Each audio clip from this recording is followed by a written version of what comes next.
आप लोगों ने 14 अप्रैल के दिन एक खबर सुनी थी और खबर में ये बताया गया था कि आज बाबा साहेब की जयंती है और बाबा साहेब की जयंती के दिन जय भीम बोलने पर 2 युवक को गोली मारा गया था, जिसमें से एक युवक की जान बच गई थी और एक युवक ऑन द स्पॉट खत्म हो गया था।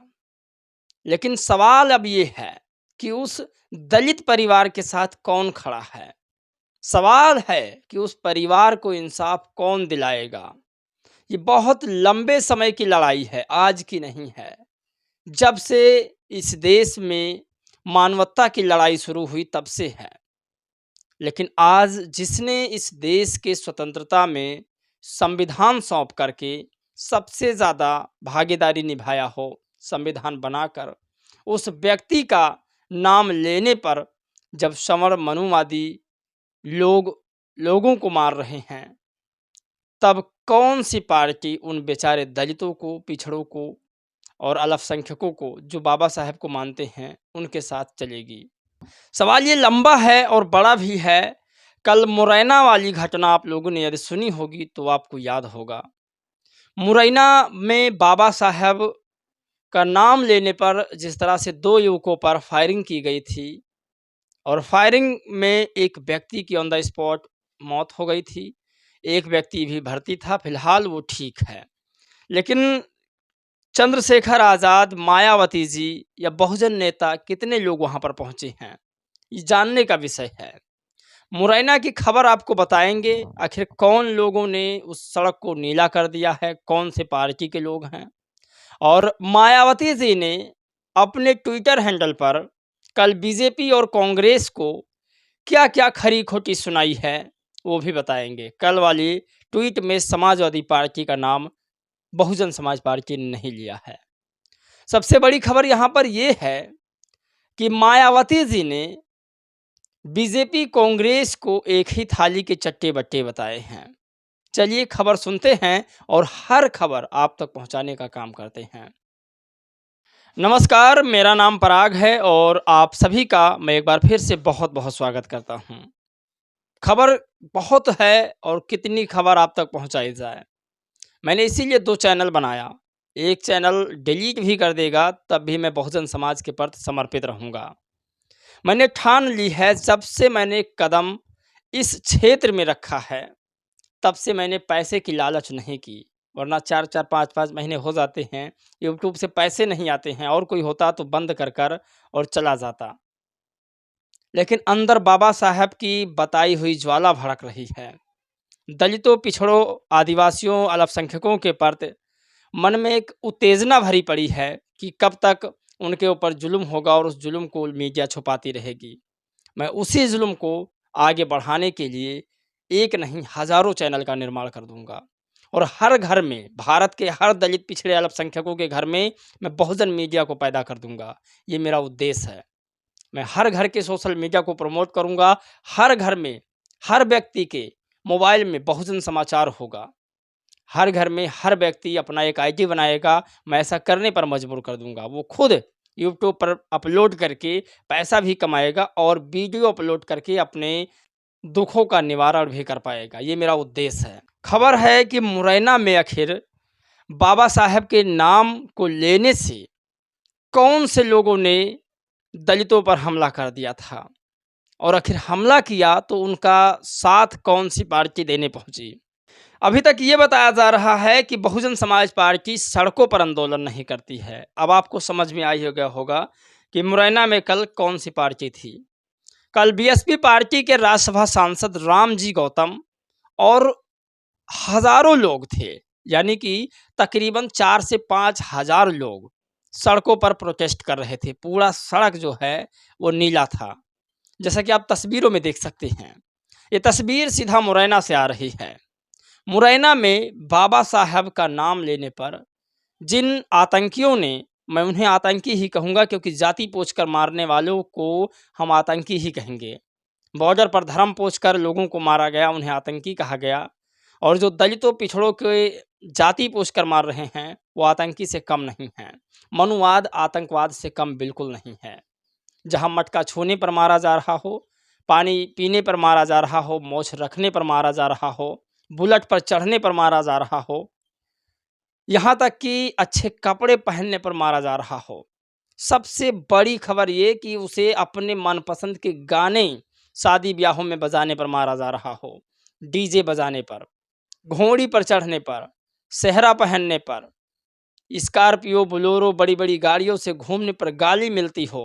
ये मनुवाद, जातिवाद, आतंकवाद से कम नहीं है।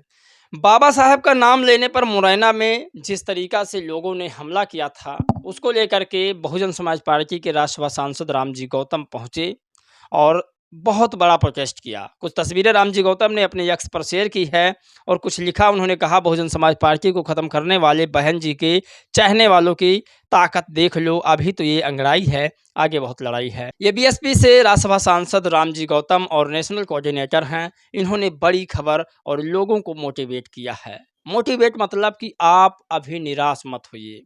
ये लड़ाई शुरुआत है, सत्ता में हम 2012 से नहीं हैं, लेकिन फिर भी आपके लिए लड़ रहे हैं। और उन्होंने इस बात का आगाज़ भी कर दिया है कि अब हम सड़कों पर चलकर राजनीति करेंगे। मायावती जी के सिपाही सड़कों पर दौड़ रहे हैं। ये बड़ी खबर है और मुरैना की घटना ये साफ दर्शाती है कि कभी भी मनुवाद और अम्बेडकरवाद एक साथ मिलकर नहीं चल सकता है। आपको बता दें कि मुरैना मध्य प्रदेश 14 अप्रैल 2025 को बाबा साहेब की जयंती के दिन जय भीम बोलने पर 2 जाटो लड़कों को सामंतवादी एवं जातिवादी गुंडों ने गोली मार दी थी, जिसमें एक ही तत्काल मौत हो गई थी। और उसके विरोध में आज मध्य प्रदेश के मुरैना में बसपा के तत्वाधान में विशाल जन आक्रोश रैली, बसपा के राष्ट्रीय कोऑर्डिनेटर एवं राज्यसभा सांसद रामजी गौतम। तो ये बड़ी खबर है, तमाम लोग अब सड़कों पर निकल रहे हैं। राजनीति अब जो विपक्ष के लोग सोच रहे थे कि आसान है, चाहे वो कांग्रेसी हों, भाजपाई हों, उनके लिए आसान तो बिल्कुल नहीं है। भले ही आज चंद्रशेखर आज़ाद अलग हैं, लेकिन काम तो वही कर रहे हैं जो बसपा करती है। और मुझे उम्मीद है कि इन दोनों मिलकर के कांग्रेस बीजेपी के नाकों चने चबा देंगे। बीएसपी सुप्रीमो मायावती जी ने अपने ट्विटर हैंडल पर आज कांग्रेस बीजेपी के लिए क्या लिखा है। ये लड़ाई अकेले की नहीं है, ये लड़ाई हम सब मिलकर लड़ेंगे तभी जीत पाएंगे। आज देश में क्या स्थिति है, किसी से कोई छुपा नहीं है। जातीय जनगणना किस आधार पर आई है, ये भी किसी से छुपा नहीं है। किसी मुद्दे को शांत करने के लिए किसी नए मुद्दे को उछाला जाता है। आज प्रधानमंत्री जी जगह जगह रैली करते हैं, ऐसा लगता है कि देश में दुख हुआ ही नहीं है। लेकिन जिन परिवारों ने अपने परिवार को खोया है, उनसे पूछिए उनका क्या हाल है। मायावती जी लिखती हैं कि काफ़ी लंबे समय तक नाना करने के बाद अब केंद्र द्वारा राष्ट्रीय जनगणना के साथ साथ जातीय जनगणना भी कराने के निर्णय का भाजपा व कांग्रेस द्वारा इसका श्रेय लेकर खुद को ओबीसी हितैषी सिद्ध करने को होड़ लगी है, जबकि इनके बहुजन विरोधी चरित्र के कारण ये समाज अभी भी पिछड़ा, शोषित व वंचित है। मैंने एक दिन और बताया था कि आज कांग्रेस पार्टी सबसे बड़ा बहुजन हितैषी अपने आप को लोगों के सामने प्रस्तुत कर रही है कि मैं ही हूँ। लेकिन मैं फिर कह रहा हूँ, जब तक मानवर साहब, जब तक मुलायम सिंह यादव, जब तक लालू प्रसाद यादव, नीतीश यादव नहीं आए थे, तब तक मनमानी चल रही थी इन लोगों की। ये लोग जो चाहे वो परोसते थे, जो चाहे वो खाते थे। लोगों को क्या पता, लोगों को पता था बस इतना ही है। लेकिन जब कंपटीशन की राजनीति हुई, तब तो लोगों को पता चला कि राजनीति में बहुत पावर है। मायावती जी ने कहा कि सबसे ज़्यादा ओबीसी हितैषी समझ रहे हैं, बन रहे हैं, और जबकि यह ढोंग कर रहे हैं। दूसरे खबर में लिखा कि वैसे भी कांग्रेस एवं भाजपा आदि की अगर नियत व नीति बहुजन समाज के प्रति पाक साफ होती तो ओबीसी समाज देश के विकास में उचित भागीदारी बन गया होता, जिससे इनके मसीहा परम पूज्य बाबा साहेब डॉक्टर भीमराव अंबेडकर व आत्मसम्मान व स्वाभिमान का मिशन सफल होता हुआ जरूर दिखता। लेकिन जब बाबा साहेब एवं बीएसपी के अनवरत संघर्ष के कारण ओबीसी समाज आज जब काफ़ी हद तक जागरूक है, तो दलितों की तरह ओबीसी वोटों के लिए लालायित इन पार्टियों में इनकी हितैषी दिखने का स्वार्थ व मजबूरी है। अर्थात स्पष्ट है कि ओबीसी का हित बीएसपी में ही निहित है, अन्य नहीं। चौथा बहन जी लिखती हैं, अतः वोट हमारा राज तुम्हारा नहीं चलेगा कि मानवतावादी संघर्ष को सही व सार्थक बनाकर अपने पैरों पर खड़े होने का समय करीब है, जिसके लिए कोताही व लापरवाही घातक तथा भाजपा व कांग्रेस आदि पार्टियों पर दलित ओबीसी समेत बहुजन हित कल्याण व उत्थान हेतु भरोसा करना ठीक नहीं है। तो बीएसपी सुप्रीमो मायावती जी ने साफ संदेशों में कह दिया है कि अब लापरवाही करना सही नहीं है। अब मायावती जी लापरवाही अपने वोटरों से नहीं होने देंगी। ये बहुत बड़ी खबर है। अब सड़कों पर भी मायावती जी के लोग निकल रहे हैं, छोटे से छोटे, बड़े से बड़े मुद्दे को लेकर के प्रोटेस्ट कर रहे हैं। मायावती जी स्वयं बड़ी से बड़ी चुनौतियों से सामना कर रही हैं। ऐसे में क्या लगता है, बीएसपी की वापसी हो सकती है? मुझे तो नहीं लगता कि बीएसपी की वापसी हो पाएगी, क्योंकि चमचे आज भी बहुत हैं। मानवर साहब की किताबें चमचा युग सबके पास पहुंचनी चाहिए। जय भीम, नमो बुद्धाय।